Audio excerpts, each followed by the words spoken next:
Irmãos e irmãs em Cristo, nós nos reunimos nessa noite santa, com imensa alegria para celebrarmos a ressurreição do nosso Senhor.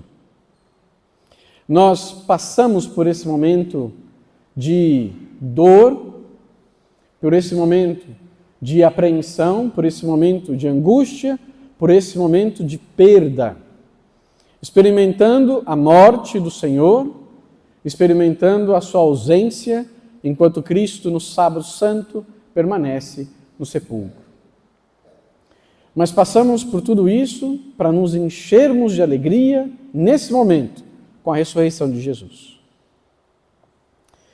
Durante esses dias, tanto na sexta, dia da paixão do Cristo, quanto no dia de hoje, que foi nesse dia que passou, que nós já findamos, que foi o sábado santo, sábado em que Cristo permanece, então, imóvel, silencioso dentro do sepulcro, morto, nós escutamos como essa expressão dos apóstolos, que diante da morte de Jesus, se veem privados de seu Senhor, se veem privados de seu Mestre, não o têm mais. Aquele que estava com eles o tempo todo, aqueles que partilhava com eles a vida, que comia com eles, caminhava com eles, ensinava a eles, junto com toda a multidão, mas os levava à parte para ensinar também, que estava com eles e com o qual eles estavam durante esse tempo, depois da crucificação, a dor do coração dos apóstolos é saber, ele não está aqui. Olhar ao redor, olhar para a mesa, olhar para o lugar, olhar para a casa, e a dor do coração, a dor da perda de dizer, ele não está aqui. Essa mesma realidade, essa mesma ausência é transformada por Deus na ressurreição em causa de alegria. A ausência de Cristo é a causa da tristeza e do luto para a igreja nascente, os apóstolos ao seu redor. Mas, ao mesmo tempo, a ausência do Cristo se torna, de novo, causa de grande alegria. No Evangelho que escutamos nessa Santa Missa de hoje, nós ouvimos que as mulheres vão ao túmulo de madrugada, no domingo bem cedo, ainda escuro, mas elas vão. E quando chegam, elas veem com espanto que a pedra foi rolada. Tinha sido colocada uma pedra naquele sepulcro de forma que ficasse selado. Mas a pedra foi rolada. E aí a preocupação, o que houve? O que aconteceu? E diante desse fenômeno, elas entram imediatamente, impulsivas, entram no sepulcro, observam, não está ali o corpo do Senhor. O que foi dele? O que aconteceu? Nós vamos ouvir quando a Madalena se aproximar desse sepulcro, ela vai pensar que alguém levou embora o corpo. Roubaram o corpo do Senhor e não sabemos quem foi. Mas aí naquele momento, as mulheres ali, naquela circunstância, têm uma visão. Lhes aparecem os anjos. Os anjos se fazem ver, sabemos que são os anjos pelas vestes que trazem, são mensageiros de Deus. Eles trazem uma veste branca, brilhante, resplandecente e ao mesmo tempo uma mensagem. E a mensagem dos anjos é: por que vocês estão procurando entre os mortos aquele que está vivo? Por que procuram entre os mortos quem está vivo? Ele não está aqui. A mesma constatação de ausência, agora para a alegria. Ele não está aqui. Mas não porque seu corpo foi levado.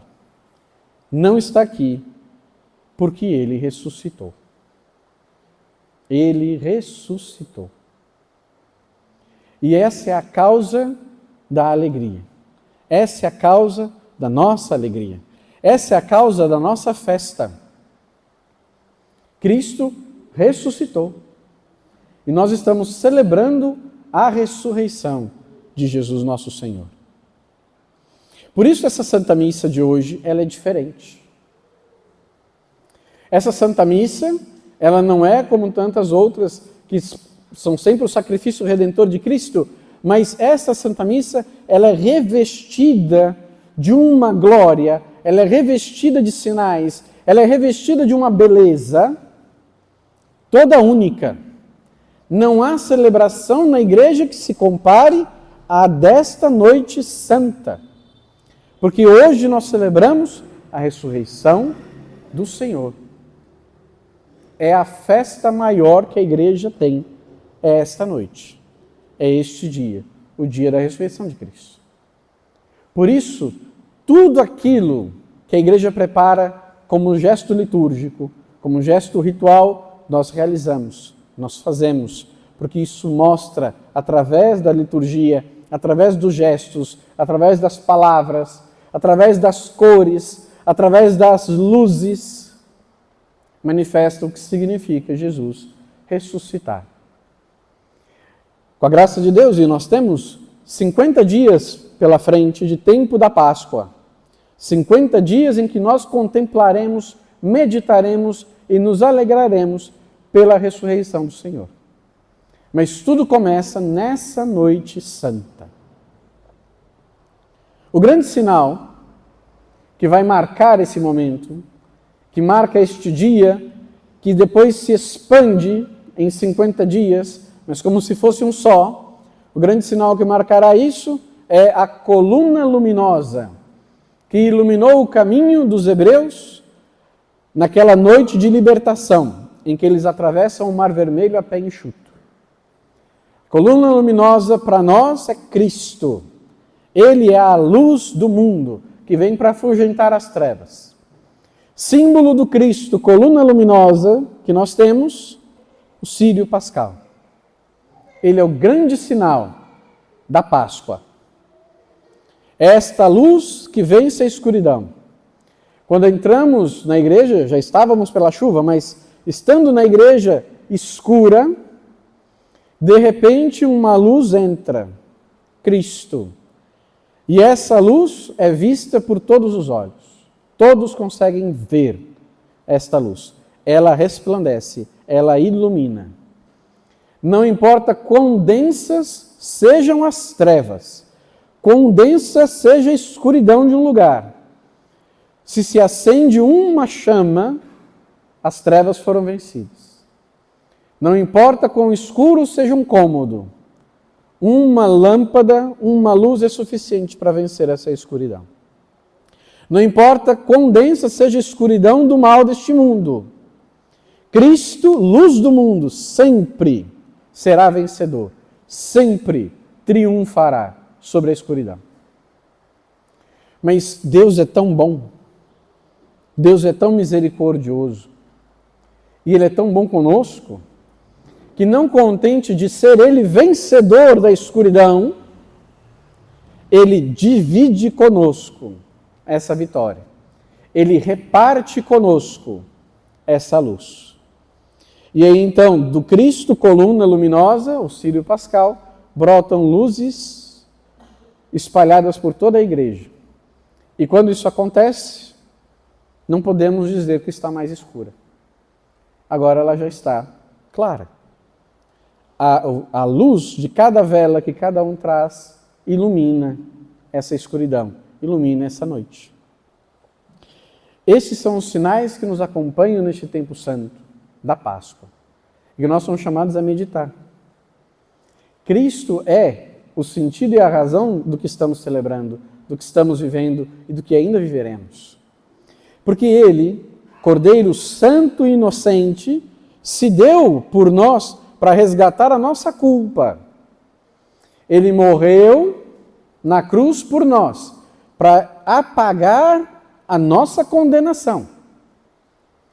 Mas Deus, tão bom e misericordioso, não contente em nos salvar, nos redimir da culpa, ainda nos deu uma nova vida, uma vida eterna. junto de Deus pela ressurreição de Jesus. Ele é o primeiro a ressuscitar. Depois dele, ressuscitaremos um dia, todos nós. A morte já não é mais para nós uma inimiga. A morte, neste mundo, é apenas uma passagem. Não somos mais destinados à escravidão da mansão dos mortos. Nós agora somos herdeiros de um reino de luz e glória na eternidade. Você é herdeiro deste reino. Não é uma dúvida, não é uma aposta, não é uma coisa que pode ser que te deem. Se você pedir direito, talvez alguém te dê. Já foi dado, já te foi entregue, já te pertence. Pela graça do batismo, todos somos herdeiros desse reino eterno, onde estaremos junto de Deus e seus anjos e santos para sempre. Claro, este reino pertence àqueles que ressuscitaram. Este reino não é o reino da morte, não é o reino da decadência, não é o reino daquilo que é decrépito. É o reino da vida, é o reino da luz, é o reino da glória. É necessário ser como Cristo, abraçar a vida do Cristo ressuscitado, para de fato fazer parte desse reino de luz que o Senhor reserva e conquista para nós. Por isso, ao mesmo tempo que nós escutamos pelo Evangelho, desta missa de hoje, escutamos o anjo anunciar e fazer uma pergunta em forma de anúncio. O anjo diz: por quê? Por que procurar entre os mortos aquele que vive, aquele que está vivo? Essa mesma pergunta, essa mesma indagação deve ser feita também a nós, por nós e por nossa causa. E aí eu explico. Se eu ressuscito com Cristo, se a vida de Cristo ressuscitado é também minha, e a minha vida agora é nova por causa da ressurreição do Senhor, não deveria eu fazer parte daquilo que pertence à morte? A pergunta do anjo: por que procurar entre os mortos aquele que vive? Ele não pertence à morte. Então, para que procurar entre os mortos? O mesmo serve para nós. Se eu ressuscitei com Cristo, a pergunta é: por que procurar entre os mortos a mim, que vivo? Por que alguém procuraria entre os mortos a mim, que estou vivo? Mas aí a indagação fica mais forte, e ela se torna então uma exortação. Aí cada um precisa olhar para a própria vida, para a própria existência, diante de Deus. Eu estou entre os vivos ou estou entre os mortos? Estou eu entre os vivos ou estou entre os mortos? Como saber isso? Simples. A minha vida é pautada pelas coisas de Deus e, portanto, pela vida, ou é pautada pelas coisas do mundo e, portanto, pela morte? O que dá forma à minha vida? Os meus pensamentos são os pensamentos de Cristo ou são os pensamentos do mundo? Pagão. A minha vida, o meu comportamento, ele é um comportamento que agrada a Deus ou agrada ao mundo, ao espírito do mundo? Eu estou entre os vivos ou eu estou entre os mortos? Porque o reino já nos foi aberto. A casa já está pronta. Tudo foi preparado para nos receber. Mas não tem como tomar posse dessa herança, tomar posse desta casa, se eu não estou entre os vivos, se eu não vivo também, se eu não ressuscitei também com Cristo? E essa indagação que nos é feita pela palavra, ela precisa encontrar eco na nossa espiritualidade, na nossa oração, na nossa meditação, na nossa reflexão. E isso é uma coisa que é constante. Sempre nós refletimos sobre isso, voltamos nessa mesma realidade. Ou seja, onde estou eu com Cristo? Quando se trata de Deus, quando se trata de Jesus, onde estou eu? Onde estou eu? Eu escutava um áudio que foi publicado esses dias na internet, uma pessoa me mandou para eu ver. Meio que assim, meio que achando graça do que a pessoa dizia, mas eu particularmente achei triste. A pessoa era uma mãe mandando uma mensagem para a filha, já adulta, né? Mandando uma mensagem para a filha adulta, falando sobre o que nós vamos comer na Sexta-feira Santa. O que nós vamos comer na Sexta-feira Santa? Porque não pode comer carne. Mas você não come camarão. A sua irmã não come tal coisa, não come peixe. Eu não sei o que eu vou fazer. O que eu vou fazer para a gente comer na Sexta-feira Santa? E aí depois, passa um tempo, manda um outro áudio para a filha dizendo: eu já combinei aqui com a fulana. Nós vamos fazer uma picanha mesmo, vamos fazer um churrasquinho mesmo. Aí ela disse, justificou. Falou, nós já somos pecadora demais. Nós só fazemos trem errado. Para o céu nós não vamos. Então não é um peixe que vai salvar a gente. Então, deixa.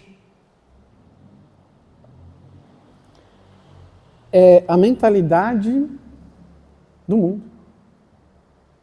De realmente olhar para o que Cristo queria me dar quando Ele foi à cruz, olhar para aquilo e dizer, não sei se vale a pena. Não sei se vale a pena o esforço. Não sei se realmente isso aí é uma boa ideia.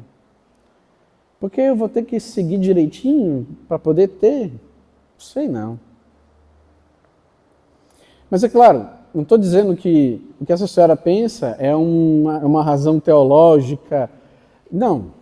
É próprio de uma mente que está distante daquilo que é a verdade. É natural. Mas a grande preocupação é que isso pode entrar na nossa mente, no nosso coração, e começarmos a simplesmente fraquejar no nosso caminho de seguir a Jesus. E começar a pensar, não sei se vale a pena esse esforço todo. Não sei se eu deveria. Não sei se é realmente isso que eu quero. Eu não sei se é verdade. Onde está Cristo na minha vida? Cristo mesmo. Jesus, aquele que morreu na cruz por mim, que ressuscitou glorioso para me dar o reino dos céus. Onde está Ele na minha vida? Ele dá forma à minha vida? Ele realmente participa da minha vida? Porque a fé tem que ser algo muito concreto. Tem que ser algo verdadeiro, que abraça a minha existência. E por isso nós celebramos essa Eucaristia, ao mesmo tempo cheios de alegria, mas nós somos chamados a celebrá-la cheios de esperança. Porque Cristo foi até o limite, Ele foi a tudo que deveria e poderia para nos salvar. Se Ele fez isso, então nós teríamos medo de quê? Se Deus nos conquistou a salvação desse jeito, nós teríamos medo agora de quê? Não há condenação para os que estão em Cristo Jesus. Não há condenação. Tenhamos então essa alegria, mas a alegria que brota da esperança, a alegria que brota da certeza do amor de Deus. Nós temos um Deus que nos ama. Não importa o que aconteça, Ele sempre nos amará. Claro, eu preciso me arrepender, me converter, mas o amor de Deus, do amor de Deus, ninguém consegue me separar.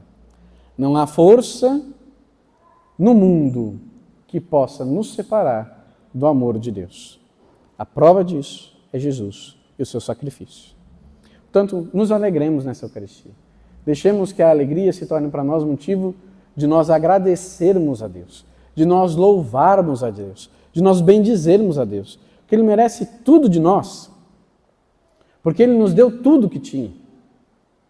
Alegremos-nos em Deus e deixemos que a nossa vida tome essa forma de alegria, de transformação, de renovação. E que nada nesse mundo tire de nós a esperança que nos foi conquistada pelo amor e pelo sacrifício de Jesus. Tenhamos essa esperança dentro de nós e com a nossa vida e na nossa simplicidade testemunhemos. Se tem uma coisa que o mundo precisa, é de esperança. Se tem uma coisa que o mundo precisa, é de esperança.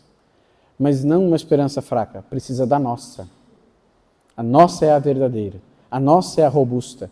Não deixemos de transmitir essa esperança aos outros. Não deixemos de dar esperança aos que já a perderam. Porque onde quer que esteja um irmão necessitado dessa alegria e dessa esperança, lá nos mandará, mais cedo ou mais tarde, nos mandará o Senhor.